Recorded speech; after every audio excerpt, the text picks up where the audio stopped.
My daughter betrayed her best friend under my roof, so I banned her boyfriend from our family trip. And she learned the hard way when he cheated. So my daughter Tina has had this best friend Maya since she was 9. They were practically attached at the hip. Honestly, I don't even remember a time when Maya wasn't around our house. If you came by on any random day, you'd find her there, just as comfortable as Tina. She had her own spot at the dinner table, her own blanket on the couch, and a key to our house. Yeah, a key. I mean, it's not something I do lightly, but Maya was like family to us. At some point, it stopped feeling like Maya was just a friend and more like I had a second daughter. She was there for every little moment, birthday parties, holidays, even our family reunions. And she never just came to hang out with Tina, she'd spend time with all of us. My wife loved having her around, and honestly, I did too. She was just one of those kids who felt like they belonged, you know? Maya had this big, bright personality that filled the room. She was always smiling, always kind, and seemed genuinely grateful to be part of our lives. If Tina was our little spark, Maya was the steady flame. They'd spend hours together watching movies, talking about school, playing games, or whatever it is that teenage girls do. Their friendship was something I admired. It seemed like it would last forever. Now, Tina and Maya's personalities were a bit different, but they balanced each other out. Tina's more of a dreamer, sometimes a little impulsive, and Maya was the grounded one, the type who'd help Tina think things through.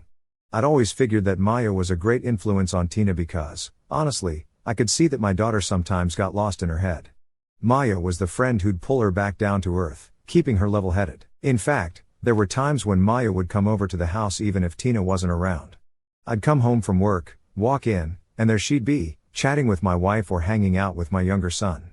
At first, I thought it was a little strange, but Maya just fit in so well with all of us. She'd sit there at the kitchen counter, helping with dinner or even doing her homework while we all went about our evening routine. I don't think any of us ever questioned it, we just accepted it. I mean, what kind of family wouldn't want a kid like her around? As the years went by, it became clear that Maya wasn't just Tina's friend, she was a big part of our family, and we treated her like it. She joined us on every family trip, even the family reunions. I remember one time at a reunion, Maya and Tina were playing some silly game with my younger nieces and nephews, and my mom, Tina's grandma, called Maya her other granddaughter. It was just that natural, like she'd always been part of our family tree. It wasn't only us who saw it this way either. Maya's parents were lovely people, don't get me wrong, but they were always busy. They traveled a lot for work and weren't home much. From what I gathered, they weren't super close to Maya in the way we were with her. I think they liked knowing she had a second family she could rely on. Whenever I'd see them, they'd thank us for taking such good care of Maya and for treating her like one of our own. They were genuinely grateful, and I was happy to do it. Now, if there's one thing you should know about me, it's that I don't throw the word family around lightly. But Maya, she earned it. She was around for some tough times too. When my wife had surgery a few years back, Maya was right there helping us out. She'd bring over dinner, help clean up, even took care of the dog for a while. She didn't have to, but she did it because she cared, and it meant the world to us. Then there were the little moments that showed just how close they were. Tina once got really sick, like a bad flu that had her out for days. Maya stayed over for 2 nights just to keep her company, missing school just to make sure her best friend was okay. That's the kind of friend Maya was.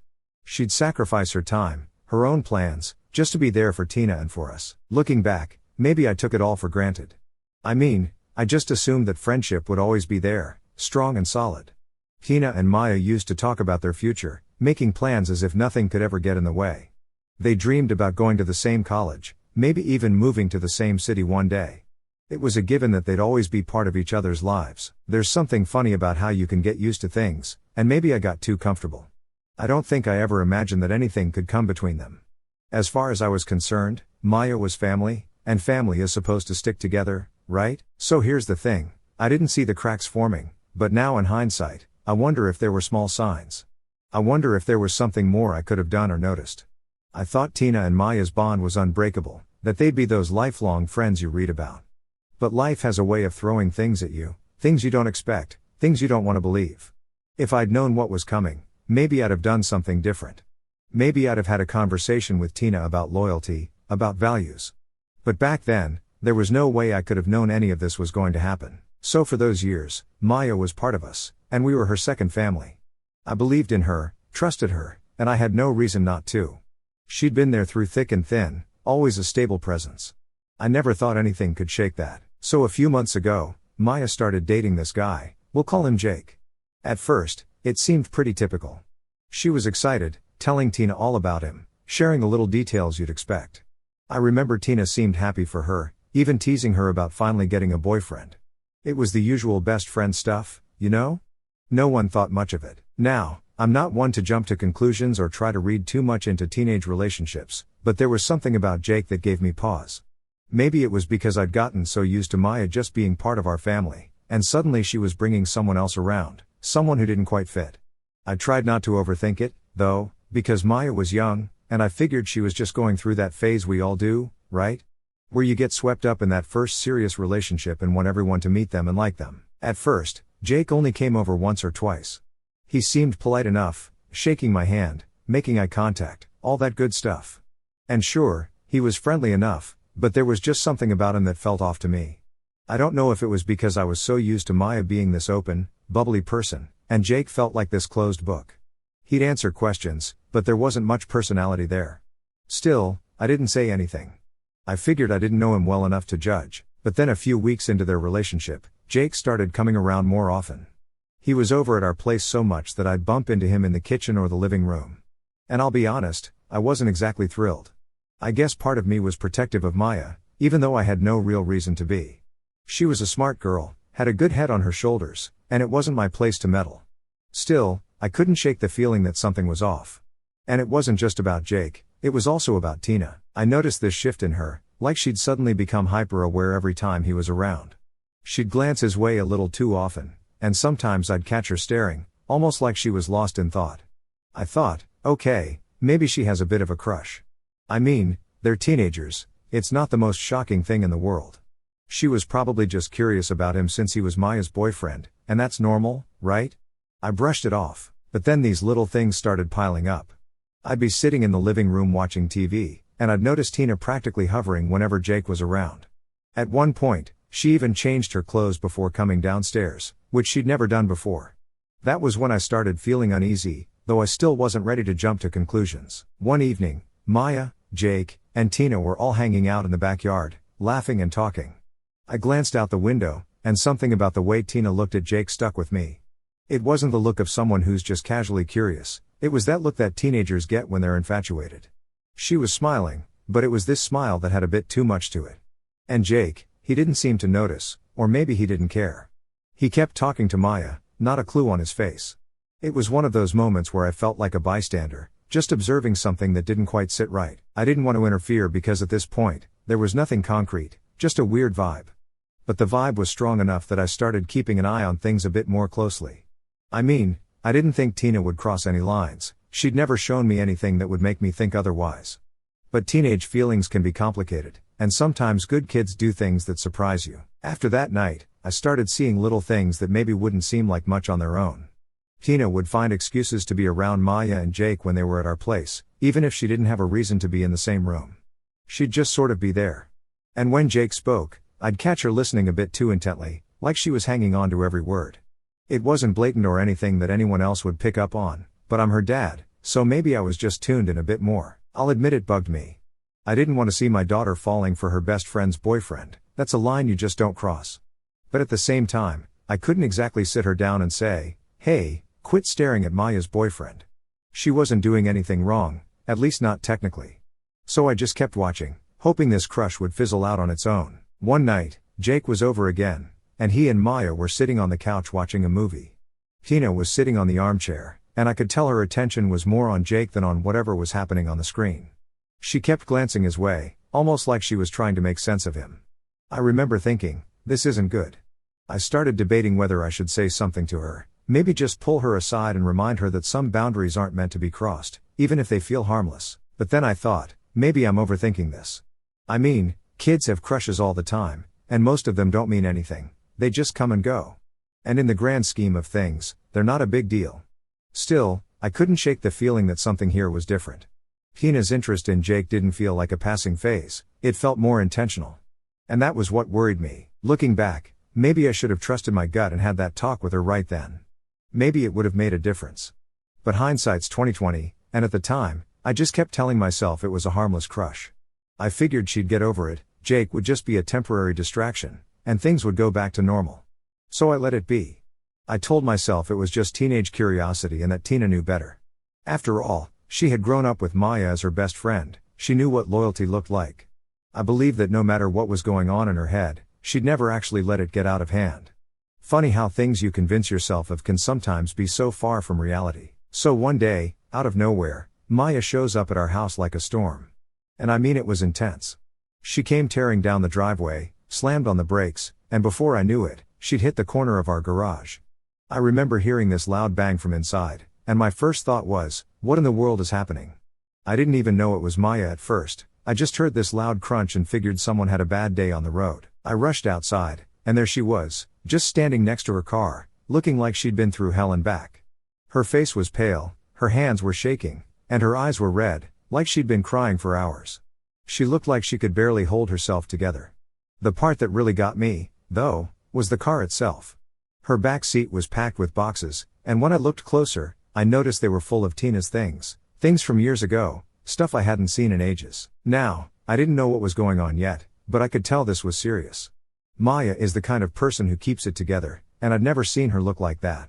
She was a wreck, and whatever happened, it was bad enough that she decided to bring over boxes of Tina's old things and leave them here, as if she was done. I walked up to her, trying to keep my voice calm, and asked, Maya, what's going on? Are you okay? She just shook her head, didn't say a word, and for a second, I thought she might just collapse right there. I took her by the shoulders and guided her inside. She didn't resist, didn't say anything, just followed me, dragging herself along like every step took all the energy she had left. Once we were in the kitchen, I sat her down and made her a cup of tea. I didn't want to push her to talk, I could see she needed a minute. She just sat there, staring at the table, not touching her tea, her hands still trembling.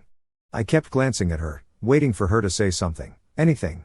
The whole time, I was racking my brain, trying to figure out what could have happened between her and Tina. They'd been like sisters for so long, and now Maya looked like she'd just lost a part of herself. After a few minutes, she finally looked up at me. Her voice was barely a whisper when she asked, "Did you know?" I had no idea what she was talking about, so I just looked at her, confused. She took a deep breath, and then slowly, she started telling me everything. Apparently, she'd found out that Tina had been hooking up with Jake, her boyfriend, the guy she'd trusted. She told me she found out by accident, a voicemail that Tina left on Jake's phone. Tina, my own daughter, had left a voicemail for Jake, not realizing Maya would hear it. I felt a chill go down my spine just hearing it. Maya's face was twisted with pain as she explained, and I could see how much it was taking out of her to tell me this. At that moment, I didn't know what to say. I was too stunned to even process it. Tina, my daughter, who I thought knew better than to hurt her best friend, had been sneaking around with the guy Maya cared about. It felt like a punch to the gut, and I could only imagine how Maya was feeling, having to confront this betrayal from both her boyfriend and her best friend. Maya was holding herself together as best as she could, but she was barely hanging on. I reached out, put my hand on hers, and tried to offer some kind of comfort, but I could tell she was shattered. She told me she'd found out the day before, that she hadn't been able to sleep, that she'd been going over and over it in her mind, trying to make sense of how this could have happened. It was a mess, and it was so much worse than I'd ever imagined. I kept thinking back to those moments I'd noticed Tina acting strange around Jake, all the little signs I'd ignored or brushed off as teenage crushes. I felt sick with guilt, like I should have seen this coming and somehow stopped it. Maya went on to say that she'd tried to talk to Jake about it, tried to get him to explain himself, but he didn't have much to say.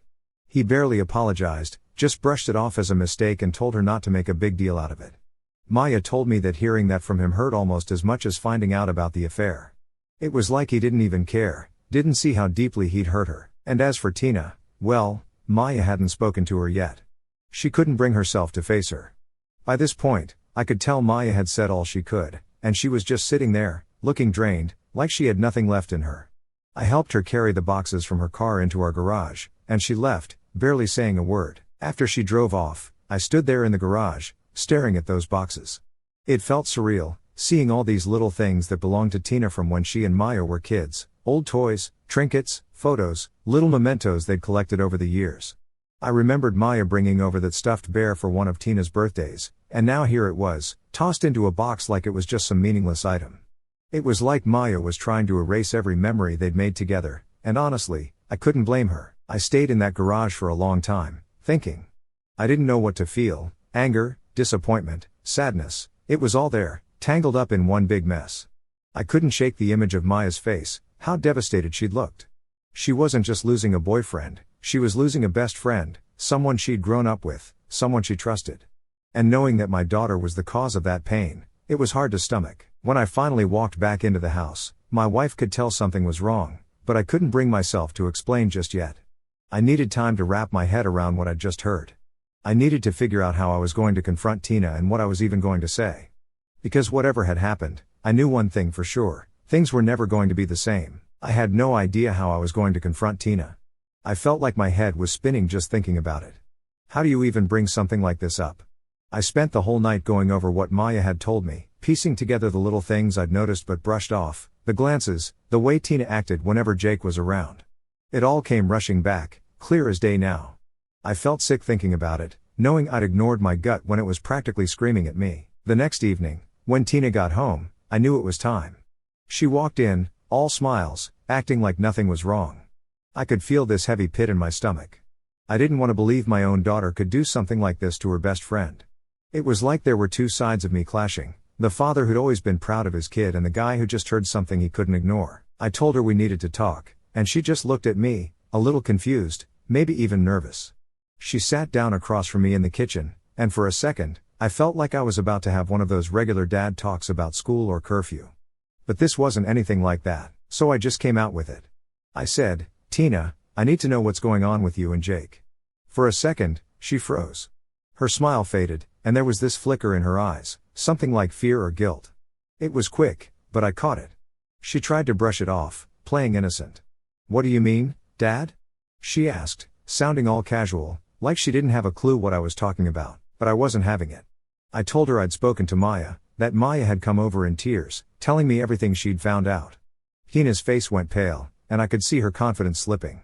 She looked down at the table, avoiding my eyes, and I could tell she was piecing together how much I knew. After a moment of silence, she muttered, "I didn't mean for it to happen." I remember feeling my chest tighten. She didn't deny it. She didn't try to defend herself. She just sat there, looking almost defeated. I couldn't believe it. My own daughter, who I'd raised to be kind and respectful, had betrayed her best friend, and now she was sitting in front of me, not even denying it. "Do you have any idea what you did to Maya?" I asked, trying to keep my voice steady. I didn't want to yell, I wanted her to understand the gravity of what she'd done. "She trusted you. You were like sisters." She finally looked up, and there were tears in her eyes. "I know, Dad. I know I messed up. But I love him." Her voice cracked on the last word, and I could feel my patience slipping away. I was stunned. "Love him? Tina, you think that makes this okay? You think saying you love him justifies hurting Maya like this?" She looked at me with this desperate, pleading expression, like she was hoping I'd somehow understand. But I couldn't. I didn't plan for this to happen, she whispered. We got close, and it happened. I couldn't help it. I could barely contain my frustration. Couldn't help it? Tina, you made a choice. Every time you met him, every time you texted him behind Maya's back, you chose to keep doing it. That wasn't an accident. She started to cry, and for a second, I almost felt bad, almost. But then I thought about Maya, how she'd been there for Tina through everything, how she'd come to me completely shattered. I couldn't let myself feel sorry for Tina right now. What happens now, then? I asked her, trying to get her to see the consequences of all this. Are you just going to stay with him, keep acting like what you did doesn't matter? Tina looked down again, her hands clenched on the table. She wiped her eyes and finally said, I don't know. I feel like if I leave him, then everything I did was for nothing.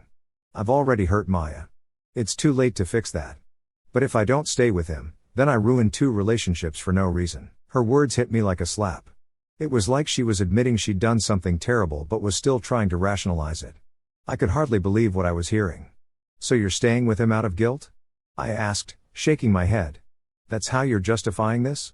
She didn't answer, just sat there in silence, and I could feel this wave of disappointment wash over me. I'd expected her to show some real remorse, some understanding of what she'd done, but instead, it was like she was trying to reason it away, like staying with Jake somehow made it less wrong.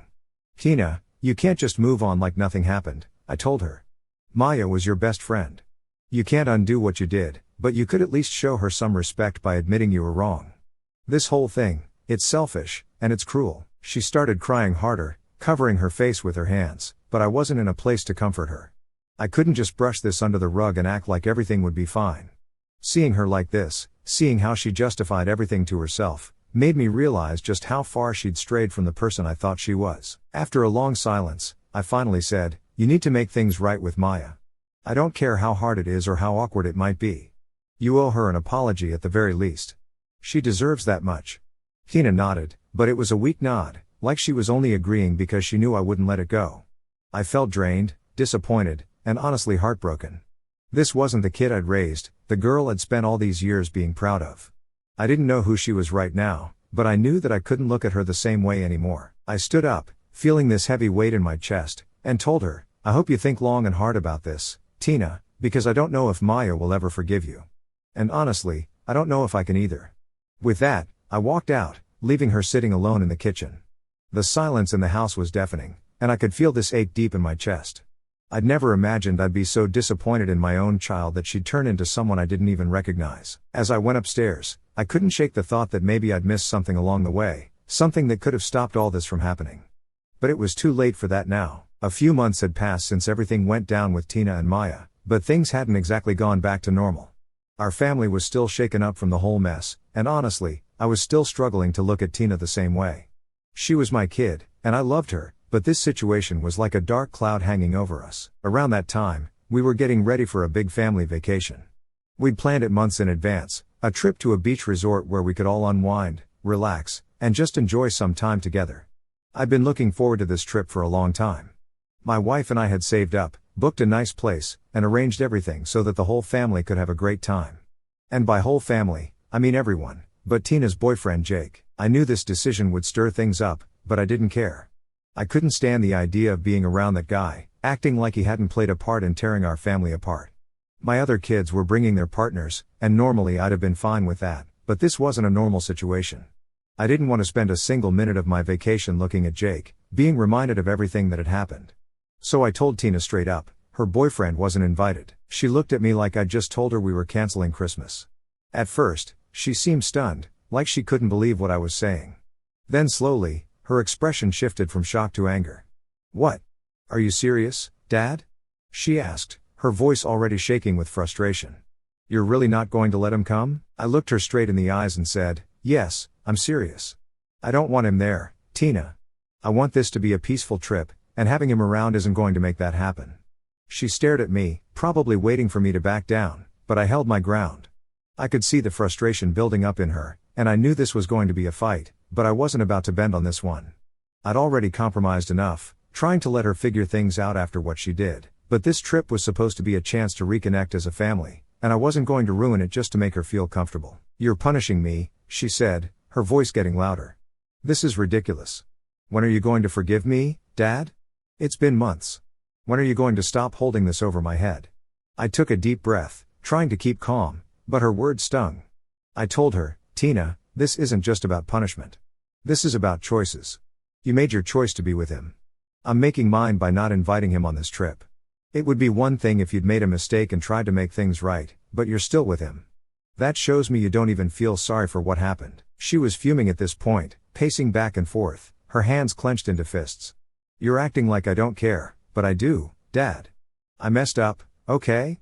But I can't just stop seeing him. I can't pretend he doesn't matter to me." I felt a mixture of frustration and disappointment boiling up. "Tina, you can be with him if that's what you want, but don't expect me to welcome him with open arms. This trip is for our family, and I don't want him there." She started crying, which only made me feel worse, but I couldn't let myself cave. "Are you ever going to let this go?" she asked, her voice breaking. "When are you going to stop treating me like the bad guy?" I shook my head, feeling more exhausted than ever. "Tina, you made a choice that hurt a lot of people, especially Maya, and now you're choosing to stay with him even after everything that happened. I'm not saying you're a bad person, but you have to understand that your actions have consequences. This is one of them." She looked at me with this mix of anger and hurt, and for a second, I almost felt like I was looking at a stranger. I didn't recognize this version of my daughter, this person who couldn't see beyond her own feelings. "But everyone else gets to bring their partners," she argued, her voice sounding more desperate now. "Why am I the only one who doesn't get to bring someone?" "Because none of them did what you did, Tina," I replied, my voice calm but firm. "You can't just pretend like this didn't happen. Actions have consequences, and this is one of them." She stormed out of the room, slamming the door behind her, and I was left sitting there, feeling drained. I hated how things had come to this, how our once close relationship had turned into this tense, uncomfortable mess. I wanted to forgive her, to move past this, but every time I tried, I'd think about Maya's face that day she came over, broken and lost. I'd think about how my daughter was the reason for that pain, and it was like a wall went up between us. The days leading up to the trip were tense, to say the least. Tina barely spoke to me, and when she did, it was short and cold. I could tell she was still holding out hope that I'd change my mind, but I wasn't about to budge. This was a line I couldn't cross, no matter how much it hurt. On the day we left, Tina was sulking, sitting in the back of the car with her arms crossed, her eyes fixed out the window. My other kids were chatting, excited about the trip, but Tina sat there in silence, like she was in her own world.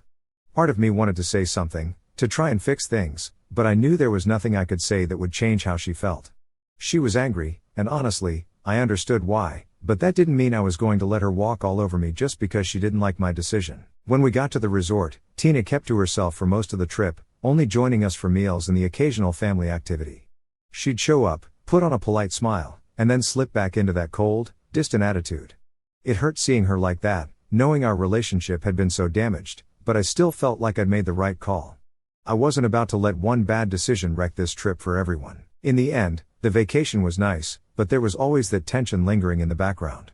Every time I looked at Tina, I could feel it, this unspoken frustration between us. I knew things wouldn't go back to normal anytime soon, but I hoped that maybe, just maybe, she'd come to understand why I'd done what I did. I wasn't trying to punish her, I was trying to set a boundary, to show her that actions have consequences, even if they're uncomfortable. After the vacation, the tension between Tina and me didn't go away, it just got worse. She barely spoke to me, and when she did, it was short, almost cold. My wife, trying to play peacemaker, finally sat me down and told me, "You need to talk to her. This can't go on." I knew she was right, so the next day, I waited until Tina got home and asked her if we could talk. She looked annoyed but sat down, arms crossed, clearly ready to defend herself. "Look, Tina," I started, "I don't want this to keep going on like this. You're my daughter, and I hate feeling like there's this huge wall between us." She scoffed, rolling her eyes. "You built that wall, Dad. You act like I'm the only one holding a grudge, but you're the one still punishing me." Her words stung, but I kept my tone calm. "This isn't about punishment.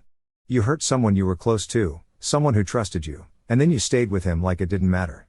It's hard for me to just look past that." She looked away, clearly frustrated. "I know I messed up, but I care about him, Dad. I'm not with him to hurt Maya. I'm with him because I actually like him." I took a deep breath. "I get that, but you have to understand, from my perspective, it feels like you chose him over a friendship you had for years. You can't just pretend this didn't happen." Tina hesitated, then said, "I tried reaching out to Maya after it happened, tried to apologize, but she doesn't want anything to do with me. And that's her right, but it hurts. And Jake, he's the only thing that makes it hurt a little less." Hearing her say that threw me off. I'd always seen her staying with Jake as selfish, but maybe it was more complicated than that. Maybe she was just trying to hold on to something that made the fallout easier to handle. It didn't make it okay, but it made me understand her side a little better. "I get that this has been hard for you too," I said finally. "But you have to accept that Maya may never forgive you. I want to be here for you, but I need to feel like you're learning from this." She nodded slowly, her expression softening a bit. It wasn't a fix, but it was a start. For the first time in months, I felt like we might actually find a way through this mess. "Thanks, Dad," she said quietly before heading upstairs.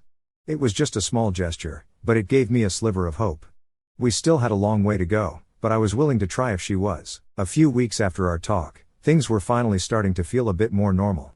Tina wasn't back to her old self, and we weren't magically close again, but at least we were talking. I could see she was making an effort, and so was I. It felt like we both accepted that it would take time to really move forward. Then one night, she came home looking completely shattered. I could tell she'd been crying, her eyes were red, makeup smudged, and she just looked defeated. She didn't even make it to her room. She sat down at the kitchen table and just stared at the wall, like she was trying to hold herself together. I asked if she was all right, even though I knew the answer. After a long silence, she finally muttered, "Jake cheated on me." She looked down, embarrassed and hurt, like she didn't want to say it out loud but needed to get it off her chest. Hearing it hit me harder than I expected. I felt angry for her, disappointed, and honestly a bit speechless. All I could think was, of course he did. I wanted to say something comforting, but nothing really felt right. She started talking, her voice shaky. He'd been acting weird for a while, and I guess I ignored it. I thought maybe he was just stressed, but then today, he slipped up. I found out he's been seeing someone else. She stopped, and I could see the weight of it sinking in for her. He's been lying to me this whole time. I didn't say I told you so, but I think she could see it in my face. Instead, I just put a hand on her shoulder. I'm really sorry, Tina, I said, and I meant it. I knew that in her own way, she cared about him, and this was hitting her hard. Tina shook her head, wiping her eyes. Maybe I deserved it, she whispered, like she was struggling to even believe what she was saying. I didn't agree with that. Sure, she'd made mistakes, but nobody deserves to go through this. Look, Tina, I said, you didn't deserve this. You learned something tough, and you'll grow from it.